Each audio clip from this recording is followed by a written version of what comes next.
Dyma'r myfyrdod ar gyfer Tachwedd y 10. Wy'n dechrau gyda darlleniad byr o adnodau o Mathew, pennod 14. Dyma Iesu'n gwneud i'w ddisgyblion mynd yn ôl i'r cwch a chroesi drosodd o'i flaen. Ar oedd o anfon y dyrfa adre, aeth i ben y mynydd, mwyn cael lle tawel i weddio. Roedd yno ar ei ben ei hun ac roedd hi'n nosi. Erbyn hynny roedd y cwch yn bell o'r tir, ac yn cael ei daro gan y tonnau am fod y gwynt yn ei erbyn.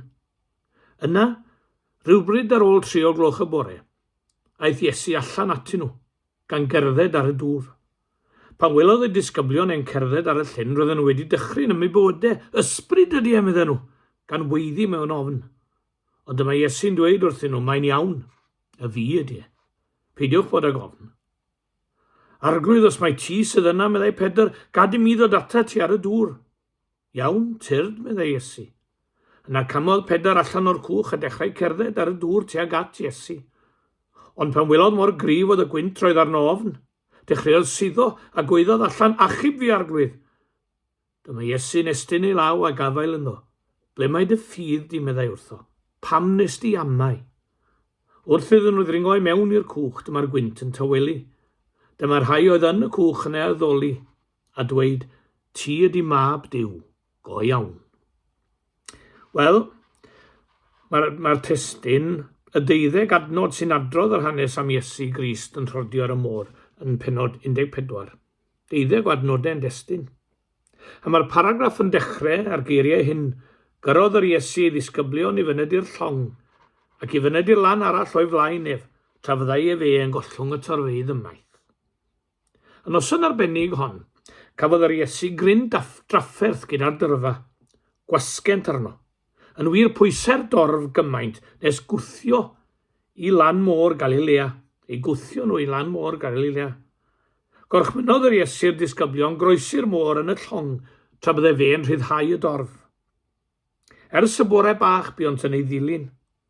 Ceisio ddianc trwy gymryd cwch a chroesi'r llyn, ond y torfeydd a'i canlynysant ar draed. Trwy'r dydd, bu'n gwella'r cleifion, yn symud ymlith y bobl yn dysgu a phregethu iddynt. Y fraich oedd wyw o'n wneud yn gref, llamodd y cloff, roedd golwg i'r dall, cododd eraill o'i gwelyau a rhodio. Fel tyna'r dydd tua derfyn, mi fyddech yn disgwyl ei gweld yn troi tua cartrefi. Buont heb fwyd, ond parhaent i aros gyda Iesu Grist, fel hyn mae adnod 15 yn darllen.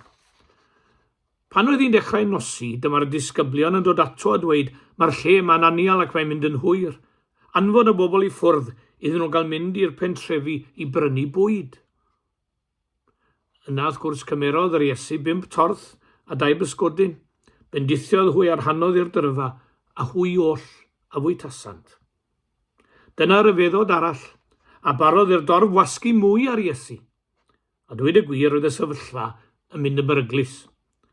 Pwysent fwyfwy a choder llef Iesu'r Meseia, yr arglwydd, nes at seinio drwy'r bryniau cyfagos. Nawr gwydder Iesu am beryglon y fath awr. Anfonodd y disgyblion ymaith, a llwyddodd i ollwng y dyrfa, ac efe esgynodd i'r mynydd wrth o'i hun i weddio. Yna'r gwynt yn codi ar storm ar dorri. Y dyrfa'n falch o ddiogelu ei cartrefi, ond y 12 mewn perygl am ei hunioes, yn y cwch. Buont yn ymladd ar elfennau, daeth y nos, gweddiant, erfyniant am help, o na ddeiau'r Iesu. Yna, gyda golau cynta'r wawr, tybiant i bod yn gweld rhywbeth. Na, dyn ydoedd, yn cerdded tonnau'r môr, ond pa ddyn allai wneud hynny? Drychiolaeth ydyw. Meddwl bod nhw'n dechrau gweld pethau. Ond fel y deiau nes, clywsant lais cyfarwydd yr Iesu'n dweud, cymerwch gysur nac ofnwch, my fi yw. Darllenwn wedyn am Pedr yn gadael y llong ac yn cerdded ar y tonnau, ond pa welodd efe y gwynt yn gryf, efe ofnodd a dechreuodd suddo.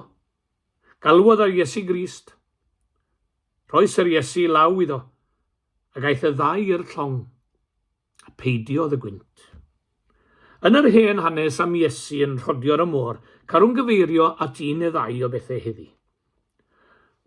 Mor hir yr oedodd Iesu cyn dod at ei ddisgyblion. Be rhaid iddynt ymladd yn hir yn erbyn y storm, gweddiant, dymunent ar i'r Iesu ddod am hir amser.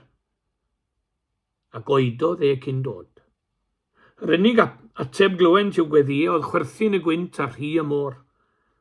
Tybed aethant i gredu fod yr Iesu wedi ei hanghofio'n llwyr. Tybed ei temtwyd i gredu hynny. Falle wir, fel ninne yn aml. I ni wedi galw arno, bu o'n gweddio arno i ddod atom yn stormydd ein bywyd. Ond ni ddaeth. Nid oedd golwg amdano. Pam na ddaw? Pam nad yw e'n ateb yn cry? Ambell tro mae'r Iesu yn dewis peidio dod pan alw'n arno, yn dewis oedi. Ond gadewch ni ddarllen ymlaen a dysgu ddo ddod at y deuddeg, dod pan roeddent ar fin colli ei ffydd. Mae'n oedi'n hir ambell tro, ond nid yw byth yn ein gadael yn llwyr. Gwrandwch ar y dyfyniad yma. The delays of heaven teach us. They discipline us. They show us that we have to fight the storms ourselves. God often delays, but never lets us down. Digon gwir yn tyfe.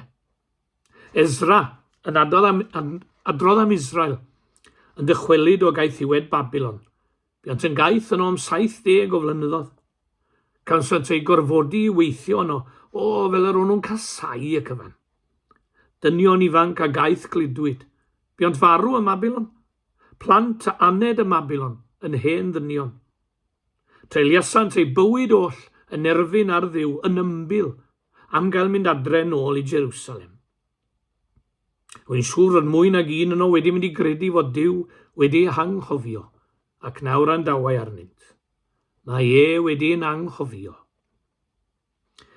Mae Duw yn aml yn oedi ond dyw e byth yn anghofio. Nac yn ein gollwng i lawr yn llwyr.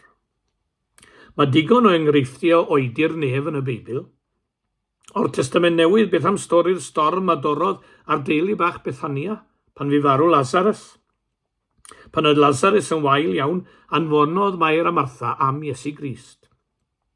Gwyddai pob un mor hoff yr oedd e o'r teulu bach. Disgwyliant iddo droi am Bethania ar unwaith. Ond nid felly y bu. Ni throes am Bethania hyd 2 ddiwrnod wedi iddo gael y newydd. Pam yr oedi? O ni ddim. Nid ein ffyrdd ni yw ei ffyrdd ef. Yr ail beth roffwn gyfeirio ato yw hwn. Fel y daw Iesu Grist atom ar hyd llwybrau annisgwyl. Trwy'r nos bydd disgyblion yn disgwyl iddo ddod adynt, ond oedd yr un ohonynt wedi breuddwydio am funed y deiau yn y modd y daeth atynt. Na ddeiau Iesu atom dyna'r gri. Ond pan ddaeth atynt, ar lwybr annisgwyl, nid oeddynt yn ei adnabod. Drychiolaeth ydyw, chi'n gofio? It is a ghost. Y bore hwnnw, dysgodd wers fawr fod Duw yn symud yn ein plith, ar hyd llwybrau annisgwyl. Trwy ddirgel ffyrdd mae'r uchel Ior yn dwy'n ei waith i ben, ei lwybrau ef sydd yn y môr, mae'r choga wynt yn en. Pwy ohono ni sydd yn meiddio dweud, y gwir, pa ffordd y daw efe ato ni, ar ddechrau'r 11 ganrif ar 20 hon. Seren ddisglair arweiniodd y doethion at Iesu Grist. Côr nefol fi'n gyfrwng dod ar bugeiliad. Pregethiad y gair ddaeth ar rhai ato ef. Esiampl y saint dangosodd yr Iesu i rai. Mae'n ddyfyniad hyfryd yn yr iaith Saesneg. Whose preaching brought you to Christ? Nobody's preaching, but Auntie Mary's practicing. A fi'n credu bod hwnna'n wych, a mor wir am gymaint ohonom. Cymaint o wahanol ffyrdd. Fel y deuddeg rhaid i ni'n ddysgu fod Duw yn dod atom ar hyd amrywiol ffyrdd. Na foed i ni gyfyngu Duw un llwybr. Mae rhai'n gweld Duw ym myd natur, eraill y methu i weld yno, ond yn ei ganfod yn chwerthiniad plentyn bychan. Ffyrdd amrywiol ac annisgwyl iawn. Enghraifft, mi sgrifennodd gwraig Roy Rogers, y cowboy Llawerdydd. Mi sgrifennodd hi lyfr Angel Unaware, am y modd yr oedden nhw yn mwynhau gorau'r byd ym mhob ystyr. Ganed plentyn iddynt, merch fach Robin. Roedd Down syndrome arni ac fe fi farw yn 2 oed, a dyma mae hi'n dweud, "We lost our baby, but found God." Ond nid oes ganddo fe rhyw ffyrdd annisgwyl o ddod atom. Hoffwn eich cyfeirio at un peth arall yma, a welir yn hanes Pedr yn cerdded y tonnau. Suddo wnawn pan na welwn ond ar y storm. Os mae dim ond y storm welwn ni fyddwn ni'n suddo.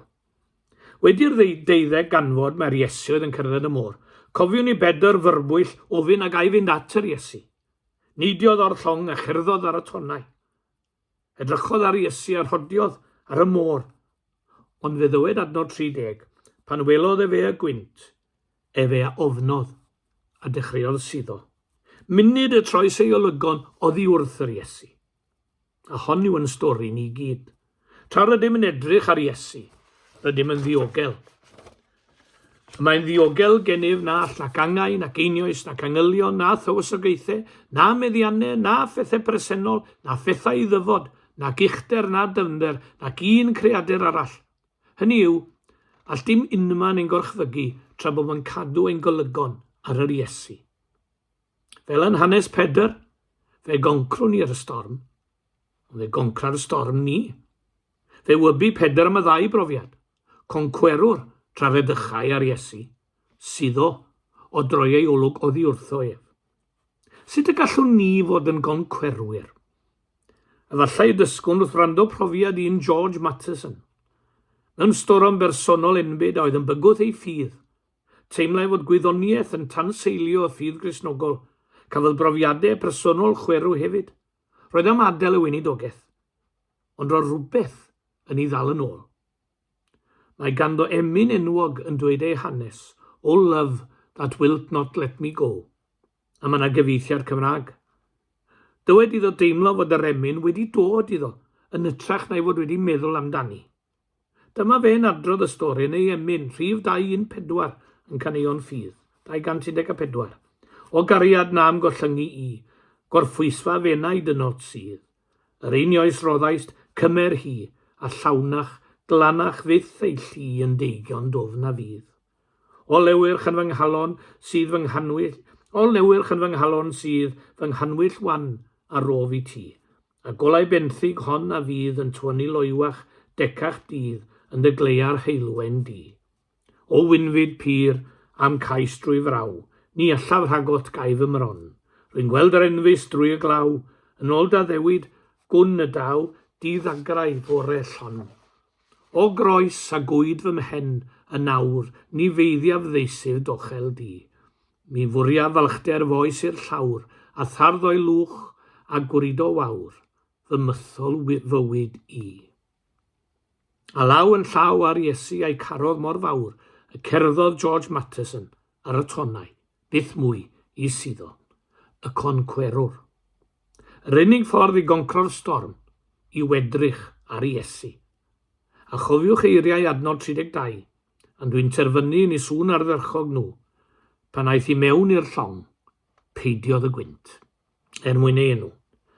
Wel, gawn ni droi at ein gweddi, gan gofio beth yw'r dyddiad, Sul yma.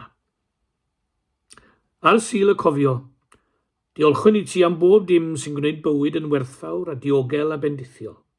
Yr hyddid a fwynhawn, y cymod sy'n deillio yn parodrwydd i ystyried gwahaniaeth barn, heb o'r fod i eraill i gydymffurfio ni. Y cyfle i ail adeiladu ac ail greu wedi dioddefaint a dinistyr. Diolchwn i ti am y rhai fi'n gyfryngau i sicrhau'r hyddid hwn, y rhai drwy ei haberth a'i gwroldeb a roes i ni waddol mor sylweddol. Na, di ni ddibrisio i hymdrech hwy, a phari deuluoedd y golled, brofi o'r newydd heddiw oedd gysur a tangnefedd di. Cofiwn am y trais a'r cweryla, y gorthrwm a'r tensiynau, yr hwygiadau a'r chwerwedd sy'n parhau i greu anghydfod a'r hyfeloedd yn ein byd. Gweddiwn i ti faddau ni, ein methiant i fyw'n gytun. Gweddiwn am y dydd pan una'r holl wledydd i frwydro'n erbyn tlodi ac angen, a fiechyd a phoen a'r hyfel. Disg ni sylweddoli o'r newydd, dy fod yn gosod cyfrifoldeb ar bob un ohonom, i fyw a gweithio bob dydd dros ryddid, dros heddwch a chyfiawnder. Cynnal freichau rhai sydd yn wyneb pob gelyniaeth ac erledigaeth yn gwneithu'r heddwch yn enw tywysog tangnefedd. Amen.